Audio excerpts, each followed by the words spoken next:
It looks like these Storm Collectibles knockoffs just keep popping up, but is this one any good? Let's find out.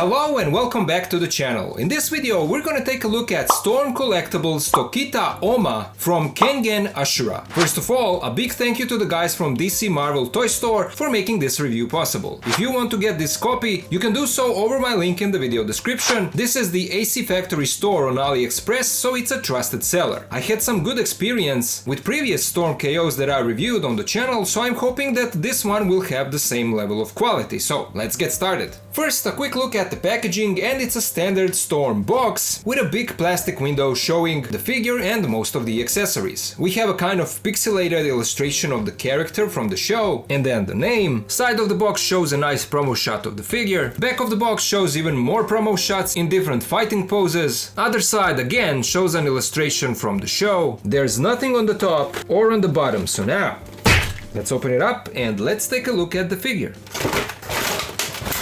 Here is Tokita out of the box, and he looks pretty good. Now granted, I don't have the original release, and I also didn't watch the show, so take my words with a grain of salt in terms of the likeness to the character. But as a figure, a knockoff figure, to me this looks good. I see no major sculpt or paint issues here, and also all the joints work fine. I had no issues with parts falling off of this guy. He is around 19 centimeters tall, and this is how he looks in a simple standing pose. But taking a closer look at the details, here is how the head looks. To me the sculpt seems fine. The eyes and mouth line are well painted, so there is no misprinting issues here. The hair also turned out pretty good. The chest part is a soft overlay piece, and I have to say, after reviewing few of these Storm KOs, that I'm not a fan of the way that they are doing the torso. It's just a personal gripe, but I'm not a fan of this engineering. The mechanism inside that can easily tilt to either side, but the most frustrating for me is when it tilts down and pulls itself out of the head, and then the head just falls off. And this is something that I've noticed on all of the Storm KOs. I'm just saying, that's my personal gripe. Maybe I'm just used to what other companies are doing, you know. But as I was saying, everything on this guy looks good. Torso, muscles here, and then the arms that also have nicely sculpted muscles, and the skin tone is nicely shaded all over the body. The only thing that sticks out are the wrists and ankle joints that don't match the color of the rest of the body. His shorts look good with these sculpted wrinkles. His long but muscle legs also look good, and then so do his feet. Let's now take a look at his articulation. Same as with all Storm collectible figures, the neck is connected to the chest piece, and because it's made out of a softer plastic, it does have a little bit of flex. So he can turn his head left to right. He does have a little bit of side to side tilt. This is how far he can look down, and he can't look up at all. He has butterfly joints, and this is how far the arms go across the chest, and then here is how far they go across his back. Arms rotate 360, this is how far they move out. There is a bicep swivel, double jointed elbows that bend this far, a swivel in the wrist, and a hinge in all directions. There are two cuts in the torso, and together they give you a side to side rotation and a side to side tilt. Here is how far he can bend forward, but that leaves a huge gap here in the torso, look at this. And then here is how far he can bend back. Here's how far the legs move out, and then forwards and back. He has a thigh swivel, double jointed knees that bend this much, a slight swivel in the ankles, feet move forward, back. We have a nice toe joint, and a great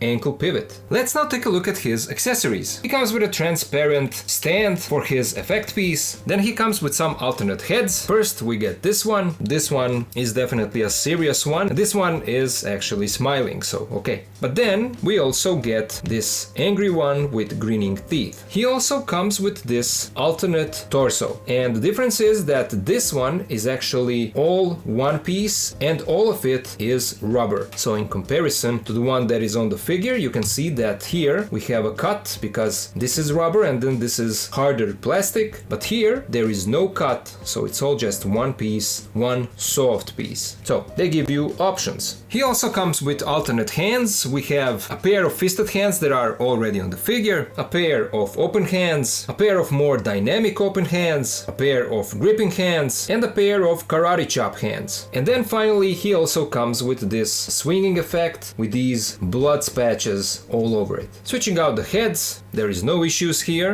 Here is how the neck joint looks, and then here is how one of his alternate heads look on the body. Swapping out the hands is also easy. Here is how the wrist peg looks, and because all the hands are made out of a rubbery plastic, they pop on without any issues. Now for the alternate torso piece, we can pop this head off, pop out the arms with these pieces as well, and we pop off the whole torso.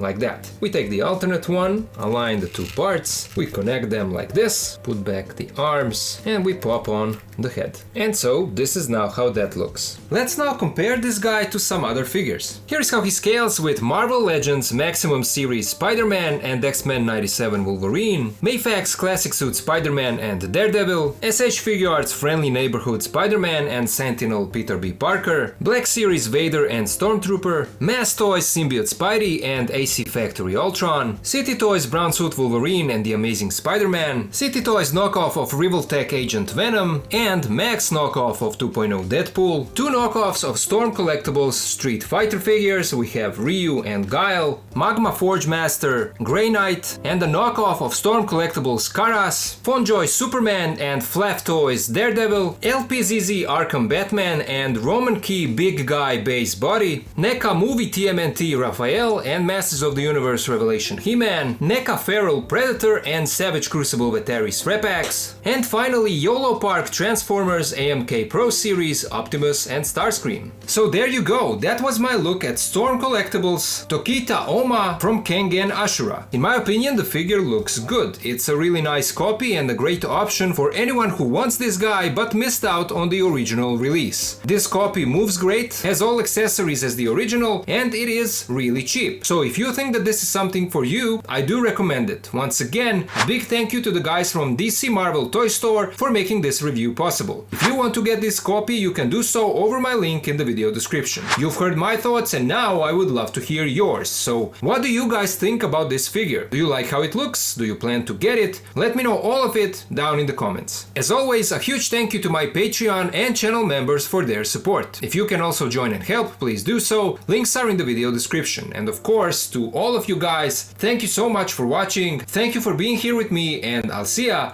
in the next video.